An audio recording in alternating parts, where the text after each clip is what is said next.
pre nekoliko minuta je i rukovanjem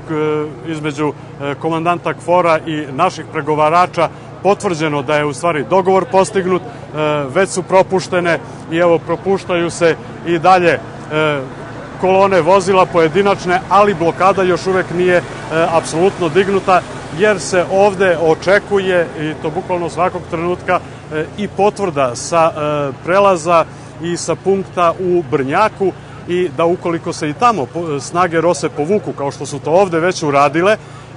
onda će i ova blokada biti definitivno podignuta i time bi praktično bio ostvaren dogovor koji je od jutros se dogovarao, pregovarao i na kraju je izgleda i postignut. Znači, ovde su se snage ROSE povukle, saobraćaj već kreće, ali će ova blokada biti podignuta tek kada se dobije potvrda da je i na punktu Brnjak sve učinjeno isto tako i da su se i tamo povukle specijalne jedinice kosovske policije.